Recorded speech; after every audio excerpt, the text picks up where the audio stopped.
할렐루야. 하나님의 은혜에 감사를 드립니다. 오늘은 계시록 11장 말씀입니다. 11장의 제목은 예언 성취, 예언 성취라는 제목입니다. 1절 보겠습니다. 또 내게 지팡이 같은 갈대를 주며 말하기를 일어나서 하나님의 성전과 제단과 그 안에서 경배하는 자들을 청량하되 그랬습니다. 지팡이 같은 갈대를 주며 청량을 하라. 청량을 하는데 하나님의 성전과 제단과 그 안에서 경배하는 자들만 청량을 하라 그랬습니다. 지팡이 같은 갈대, 이것이 무엇을 뜻하는지를 알아야 됩니다. 고대 시대에는 이 갈대는 갈대로 성경을 파피루스라 그러는데, 이 갈대에다가 고대에는 성경을 기록을 했어요. 그리고 옛날 고대 시대에는 이 갈대는 잣대로 사용을 했습니다. 잣대로 쓰기도 하고, 이 갈대를 가지고 성경을 기록해서 두루마기로 보관을 하면서 성경이 오늘날까지 내려오게 되었습니다. 그래서 이 갈대라는 것은 잣대요 말씀이다. 그래서 잣대를 뭐라 그러냐? 캐논이라 그래요. 정경이라 그래요. 캐논이라는 말은 헬라어 말인데 정경이란 말이에요. 우리가 가지고 있는 그 성경, 그 성경을 정경이라 그러고, 또 외경이 있죠? 정경에 못 들어간 외경도 있고 정경도 있는데, 우리가 지금 가지고 있는 게 캐논이에요. 캐논이 뭐예요? 잣대란 말이에요. 그래서 지팡이 같은 갈대라는 것은 뭐냐? 성경이에요. 정경이에요. 정경. 잣대가 정경이란 말이에요. 캐논이란 말이에요. 그래서 신학에서 캐논은 정경을 말합니다. 하나님의 말씀은 잣대와 같이 정확하다는 거예요. 잣대를 가지고 삐뚤어졌는지 바로 섰는지 재는 것처럼, 이 하나님의 말씀을 가지고, 진리를 가지고 정확하게 증거를 해야 된단 말이에요. 하나님의 말씀을. 그래서 하나님의 말씀을 정확하게 삐뚤어지지 않고 바로 전해야만이, 가감없이 전해야만이 화를 받지 않는다 그랬어요. 그래서 지팡이 같은 갈대를 준 거예요. 계시록 22장 18절을 한번 볼까요? 22장 18절에 이는 내가 이 책의 예언의 말씀을 듣는 각 사람에게 증거함이니 누구든지 이 말씀에 더하면 하나님께서 이 책에 기록된 재앙들을 그에게 더하실 것이요, 또 누구든지 이 책의 예언의 말씀들에서 삭제하면 하나님께서 생명의 책과 거룩한 도성과 이 책에 기록된 것들에서 그의 부분을 제어 버리시리라. 그러니까 조금 더 성경의 이 계시록의 말씀에 조금 더 더해서도 안 되고, 이 계시록의 말씀에 조금 더 빼서는 안 돼요. 이 말씀에 더하면은 이 책에 기록된 재앙을 그에게 더하신다는 거예요. 이 계시록의 말씀에서 빼버리면은 하나님의 생명책과 거룩한 도성에서, 그리고 이 책에 기록된 것들에서 그의 부분을 제어해 버리신다는 거예요. 근데 오늘날 수많은 사람들이 이 예언의 말씀에 가감된 진리를 막 전하고 있어요. 하나님의 말씀을, 계시록의 말씀을 하나님께서 직접 알려주고 직접 해석을 해줘야지 인간이 이 말씀을 알 수가 있는 거예요. 인간의 머리로서는 이 성경을 해석이 되질 않아요. 근데 오늘날 수많은 신학자나 목사들이 성경을 보다가 자기가 그냥 떠오르는 생각을 그냥 진리인 것처럼 막 얘기를 해버려요. 말씀을 보다가 자기가 머리로 떠오르는 생각, 그것이 얼마나 단편적인 생각인지도 모르고 그것이 얼마나 말씀에 가감된 생각인지도 모르고 그것이 맞는 것처럼 막 전파를 한단 말이에요. 그렇기 때문에 오늘날 계시록의 해석이 수만 가지가 나온 거예요. 그런데 그 사람들이 그렇게 하는 일이 얼마나 큰 재앙이고 얼마나 큰 하나님 앞에 벌을 받을 일인가를 알지를 못한다니까요. 그래서 우리는 이 지팡이 같은 갈대는 조금도 가감이 없는 그런 말씀이란 말이에요. 그래서 그 갈대를 주며 성전과 제단과 그 안에 있는 경배하는 자들을 청량하라. 그래서 조금도 가감이 없는 진리를 이 마지막 때 대표적인 종이 나와서 그 여태까지는 가감된 진리를 수많은 사람들이 전했지만은 마지막 하나님의 계시록의 말씀을 하나님께서 먹여줘 가지고 꿀처럼 먹은 종은 조금도 가감이 없이 하나님의 말씀을 증거한단 말이에요. 이 말씀은 스가랴 4장 10절에 다림줄을 진 수룹바벨과 같은 뜻이에요. 수룹바벨이 예루살렘 성전을 황폐화된 예루살렘 성전을 건축할 때 손에 다림줄을 졌다고요.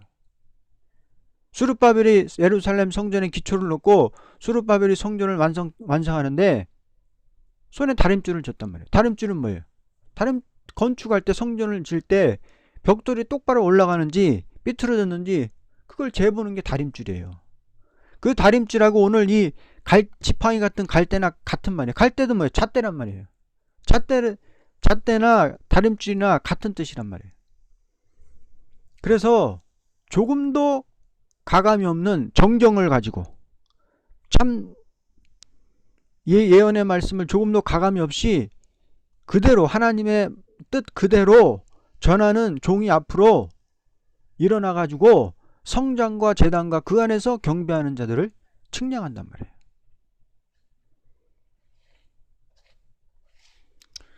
그래서 지팡이 같은 갈대를 주며 하나님의 성전과 제단과 그 안에서 경배하는 자를 청량하라고 한 것은 종말의 심판의 경고를 주는 역사는 먼저 참된 회개를 하고 영적 은혜를 받아 하나님과 교통하는 종들이 먼저 하나같이 다림줄을 쥐어야 한다는 것입니다. 그래서 이 다림줄을 쥔 종들이 나와야 진리가 통일이 되고 말씀이 통일이 돼서 이 다림줄을 쥐는 종들이 나와야 이 다림줄 같은 말씀을 가지고 심판의 다림줄의 말씀을 가지고 전 세계에 나가서 복음을 전할 수 있게 되는 거예요. 그래서 복음을 전해야 그 말씀을 들을 때 알곡들은 따라오는 것이고 쭉정이들은 거부하는 거예요. 믿지를 못하는 거예요. 그들이 성전 방마당이란 말이에요. 이전에 나오는 성전 방마당들은 벌써 하나님 말씀을 받아들이지 않아요. 알곡들은 딱 말씀을 들을 때 이 하나님의 말씀을 받아들여서 초대교회로 들어오는 것이고 쭉정이들은 이 말씀을 거부하고 반대하다가 이방인에게 밟힌단 말이에요. 사도 요한은 이것을 한 계시로 보았지만 이것은 사도 요한에 받은 다림줄의 진리를 나가서 전할 사명자를 가르친 것입니다. 그래서 이 역사로 사명자들이 나온단 말이에요. 종들이 나온단 말이에요. 청량이라는 것은 세계 통일의 법입니다. 이 청량의 역사로 말씀을 가감없이 전하는 이 종이 나와서 전하는 그 말씀에 의해서 세계가 진리가 통일이 된단 말이에요. 누구든지 교파를 막론하고 하나님 앞에 상달되는 제사를 올리는 자라면 하나님께 인정을 받게 됩니다. 하나님께서 대표적인 사람을 들어 쓰시되 인정하는 종들을 하나같이 깨닫게 하시는 것입니다. 청량을 할 때 정확한 것이 드러나듯이 대표적인 종을 통하여 예언의 법의 확실성을 알게 되므로 하나같이 깨닫고 하나가 되는 역사가 일어납니다. 그래서 이 대표적인 종이 나와서 삐뚤어진 거, 그런 거를 잣대로 딱 대니까 바로 잡죠. 그런 것처럼 가감 없는 진리의 말씀을 정확하게 전할 때, 지금 오늘날 계시록 해석이 진짜 수만 가지라는데 목사들마다 다 틀려요. 예를 들면 계시록에 나오는 14만 4천은 유대족이다, 이렇게 말하는 목사도 있고, 아니다, 그들은 목사다, 14만 4천은 종이다, 목사다, 14만 4천이 목사래요. 그리고 7장 9절에 나오는 흰옷을 입은 큰 무리는 성도들이다, 또 이렇게 주장을 하고요. 그리고 어떤 사람은 또 계시록 6장에 나오는 흰말이 마귀다, 이래버려요. 다 이게 성경을 가감하는 그런 짓이거든요. 이렇게 성경 해석이 다 틀린데 어떻게 역사가 일어납니까? 하나님의 말씀은 한 가지, 정확한 하나님의 뜻은 한 가지고 그 한 가지 뜻에 맞게 이 예언의 말씀도 한 가지 해석이 나와야 되는데, 그래서 그 모든 말씀을, 틀린 말씀을 대표적인 종이 나와서 확실하게 삐뚤어진 것을 바로 잡는단 말이에요. 그래서 진리를 통일한단 말이에요. 말씀을 통일한단 말이에요. 왜? 말씀과 진리는 한 가지잖아요. 역사는 한 가지고. 그럼 이 역사가, 하나님의 역사가 목사도 됐다, 유대인도 됐다, 그런 게 아니잖아요. 마귀도 됐다, 예수님도 됐다, 그런 게 아니잖아요. 백만은 예수님을 말한다고 분명히 계시록 19장에 말했는데, 그럼 어떤 목사는 마귀라고 그러고 어떤 사람은 천사라고 그러고 예수님이라고 그러고, 그러면 역사가 그렇게 세 가지로 일어나진 않잖아요.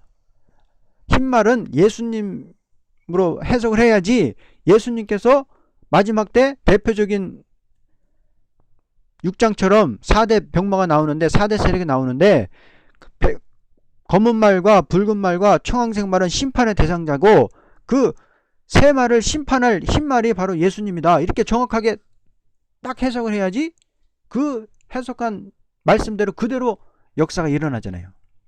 그러니까 대표적인 종을 통하여 예언의 법을 확실하게 전해가지고 그 진리 안에서 수많은 종들이 깨닫고 돌아와서 그 진리에 선포한 말씀대로 그대로 하나님께서 역사하는 것이 인간 종말의 역사가 되니까, 그렇게 진리를 통합시키고 말씀을 통일시키고 영계를 통일시키는 세계 통일의 법이란 말이에요, 이 청량이란 것이.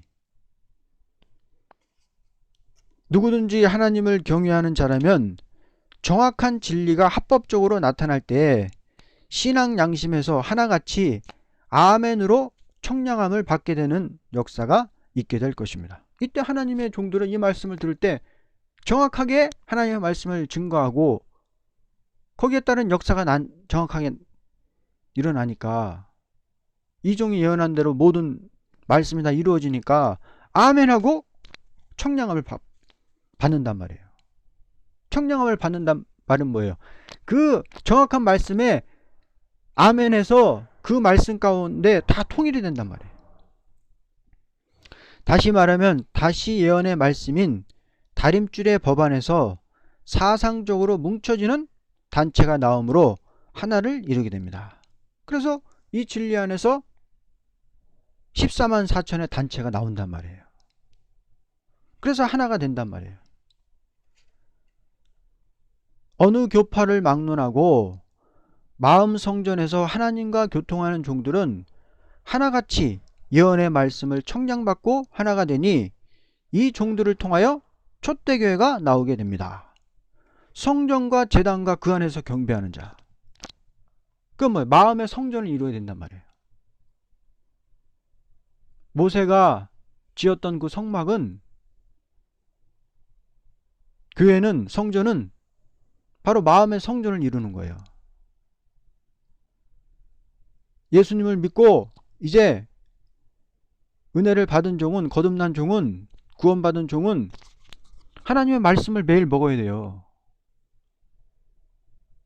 육으로만, 떡으로만 사는 게 아니잖아요. 하나님 말씀으로 사는 것이 하나님의 자녀고 영적인 사람인데, 그런 사람들은 이 양식이 되는 하나님의 말씀을 매일 먹어야 된다는 거예요. 제사장들이 매일 진설병을 매일 갈아 놓는 것처럼 하나님의 말씀을 매일 먹어야 돼요. 그리고 기름을 받아서, 은혜를 받아서, 성신을 받아서 마음에 성령의 불이 타올라야 돼요. 일곱 등대 같은 불이 중심에서 타올라야 돼요. 성령의 불이 있어야 돼요. 마음의 중심에 성령의 불이 없는 사람은 하나님의 마음의 성전을 못 이룬 사람이에요. 그리고 항상 기도의 향을 올려야 돼. 항상 하나님과 매일 기도를 올리는데 그 기도의 향이 하늘 보좌에까지 상달되는 그런 기도를 올려야 된단 말이에요. 그래서 말씀을 매일 먹고 기름을 받아서 중심에 성령의 불이 있고 매일 하나님 앞에 기도의 향, 기도를 올리는 종은 지성소에 들어가서 영적으로 하나님 아버지와 매일 교통이 된단 말이에요. 기도할 때마다 하늘에서 은혜가 내려서 매일 교통이 된다. 하늘 보좌의 세계와 교통이 된단 말이에요. 우리가 지금 있는 이 지구에서 저 하늘 보좌까지는 도저히 거리로서는 갈 수 없는 거리예요. 그러나 영적으로 그 세계와 교통이 돼야 된다고요. 이 우주 대기권을 지나, 성층권을 지나, 우주권을 지나, 물의 세계를 지나 하늘 보좌 세계가 있잖아요. 우주를 지나서 또 바다 세계를 지나야 하늘 보좌 세계가 있다고요. 그 세계와 교통이 되는 사람이 이 진리를 들을 때 아멘하고 받아들인단 말이에요. 그리고 그것은 측량을 받는 것이고, 그렇게 하나가 돼서 14만 4천의 종들이 한 단체로 나온단 말이에요. 언제나 청량이라는 것은 세계적으로 변치 못할 법이 있는 것입니다. 만일 어떤 사람이 청량의 법을 지키지 않는다면 사회적으로도 큰 벌에 처하게 된다는 것은 일반이 아는 상식일 것입니다. 세상에서도 청량의 법이 있죠. 뭐 어떻게 건축적으로 무슨 뭐 이렇게 해라. 그렇게 법을 지키지 않을 땐 그 건물에 대해서 인증이 안 나오고 허가가 안 나잖아요. 그리고 예를 들어서 뭐 철근 같은 거를 뭘 조금 썼다거나 불량 철근을 썼다거나 그러면은 그 건물이 무너질 테고 그러니까 벌을 받잖아요. 법적으로 걸리기 때문에 벌을 받잖아요. 뭐 철근은 뭐 몇 미리 이상 돼야 된다. 그런 법이 있잖아요. 그런 것처럼 말씀이라는 것은 아무렇게나 해석해도 좋다는 것이 아니고 하나님이 인간에게 어떤 방법으로 행하시겠다는 법이니 이 법을 어떠한 자나 변경할 수는 없단 말이에요. 세상 건축도 건물 하나 짓는 것도 법에 맞게 철근을 쓰고 콘크리트를 섞어서 제대로 줘야 된단 말이에요. 그런데 세상 건물 하나 짓는 것도 그런데 하나님의 말씀을 이루어서 바로 전해서 그 말씀대로 역사하시는 하나님의 역사를 행해서 이 땅에 그리스도의 왕국을 이루는 이 종말의 역사에서 그 법을 갖다 자기 마음대로 해석을 해버려. 백마를 갖다가 막이라 그래버려요. 예수님 보고 막이라 그래버려. 분명히 19장의 백마는 예수님이라고 분명히 나와 있는데 백마를 막이라 그래요.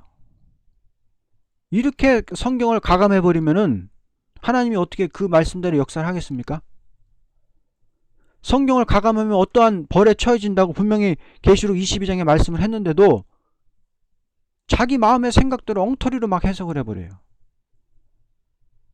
해석이 수만 가지요. 계시록 해석이. 그래서 이거는 하나님께서 용서하지 않는 것입니다. 이미 이루어진 십자가, 부활, 승천, 성신 강림도 선지의 예언이 1.1획도 가감이 없이 이루어졌다는 것을 증거하는 것이 기독교의 사도적인 사명이라면, 이루어질 예언을 증거하는 일도 반드시 법적 측량이 있음같이 법적인 해석이 있어야 할 것입니다. 만일 하나님께서 예언의 말씀이 법적으로 되어 있지 않다면 기독교는 도저히 종말의 끝을 완전히 하나로 이룰 수 없는 열매 없는 종교가 되고 말 것입니다. 그러므로 누구든지 성전과 제단 안에서 경배하는 자라면 다 하나같이 청량을 받는다고 본서는 가르쳤습니다.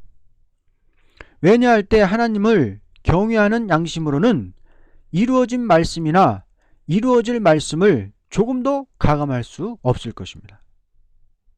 그러므로 종말의 완전한 영감으로 진리를 바로 증거하는 종이 나타날 때에 교파를 초월한 완전 통일의 진리 통합을 이루게 될 것입니다. 이 청량이라는 것은 사도 요한이 계시를 볼 때 다시 예언하라는 명령을 하시면서 지팡이 같은 갈대를 주는 것을 받아가지고 성전과 제단과 그 안에서 경배하는 자를 청량하라는 것입니다.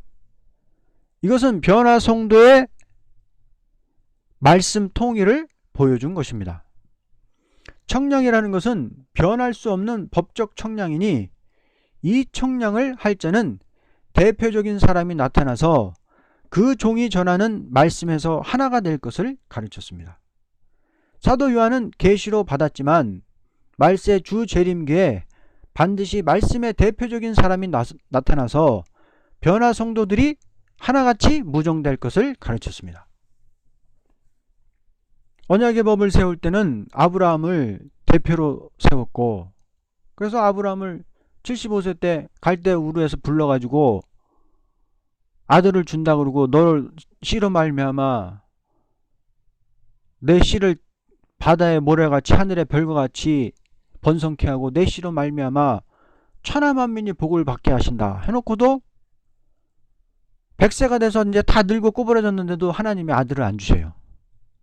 그렇게 시련을 통과해가지고 이제 육적으로는 도저히 아들을 낳을 수 없는 그런 상황에 이르렀을 때 하나님의 응답이 와서 아브라함은 남자 구실을 못하고 사라는 경수가 다 끊어져가지고 여자 구실을 못할 때 하나님께서 이삭을 줬잖아요. 그렇게 시련을 통과해서 아브라함을 세웠고, 율법의 대표는 누구예요? 모세잖아요. 모세도 애굽에서 왕자 노릇하던 모세를 애굽에서 쫓겨나게 만들어가지고 미디안 광야에서 40년을 연단을 시켰잖아요. 그래가지고 불러가지고 출애굽할 때 지도자로 썼고, 변화 성도도 마찬가지로 대표적인 종이 나온단 말이에요. 대표적인 종이 나와서 시련 끝 가운데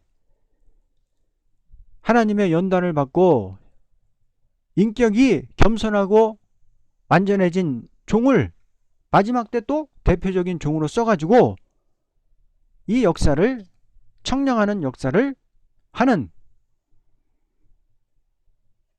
그런 일이 마지막 때 있을 것이다 라고 말씀을 한 것입니다. 2절을 보겠습니다. 그러나 성전 밖에 있는 뜰은 남겨두고 측량하지 말라. 이는 그것을 이방인들에게 주었으며 그들이 42달 동안 그 거룩한 도성을 짓밟을 것이기 때문이라. 자, 성전과 제단 안에서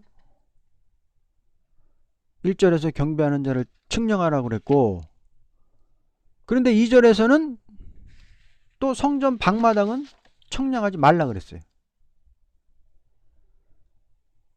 그 거룩한 성을 저희가 3년 반 동안 밟는다는 것은 이방을 통해서 밟는다는 것은, 이방은 뭐예요? 하나님을 대적하는 무리를 말하는 거예요. 이사야 5장 4절 하반절을 보면 내가 좋은 포도 맺기를 기다렸거늘 들포도를 맺히면 어찌민고 이제 내가 내 포도원에 어떻게 행할 것을 너희에게 이르리라. 내가 그 울타리를 걷어 먹힘을 당케 하며 그 담을 헐어 짓밟히게 할 것이라고 하였습니다. 이와 같이 열매를 맺지 아니하는 자들은 이때에 버림을 당하여 원수에게 밟힘을 당하게 됩니다. 계시록 13장 5절에 하나님을 회방하는 짐승이 42개월 동안 세계를 다스릴 때에 밟힘을 당한다는 것입니다. 거룩한 교회라고 하면서 참 포도를 맺지 않고 개포도를 맺는 자들이 열뿔 가진 짐승에게 경배하고 표를 받는 것입니다. 이때 성전과 제단과 그 안에서 경배하는 자들과 그렇지 않은 성전 방마당이 완전히 갈리는 거예요. 교회가 완전히 갈리는 거예요. 대표적인 종이 나와서 말씀을 지팡이 같은 갈대 같은 말씀, 심판의 다림줄의 말씀을 증거해 가지고 진리 통일, 말씀 통일, 교회 통일이 되는데 거기에 반대하고 그 예언을 반대하고 이방과 타협하는 음료 교회가 나오는 거예요. 그래서 이 역사로 음료 교회와 촛대 교회가 완전히 갈라지는 거예요. 그래서 이 역사를 반대하는 음료 교회는 42달 동안 대환란에 떨어져 가지고 완전히 밟혀 가지고 망해버린단 말이에요. 하나님의 교회라도 성도라도 다 짓밟힌단 말이에요. 말씀을 바로 못 가르치는 교회는 다 밟혀가지고 멸망을 받게 된다. 그래서 성전 방마당은 뭐예요? 하나님과 교통이 없는 거예요.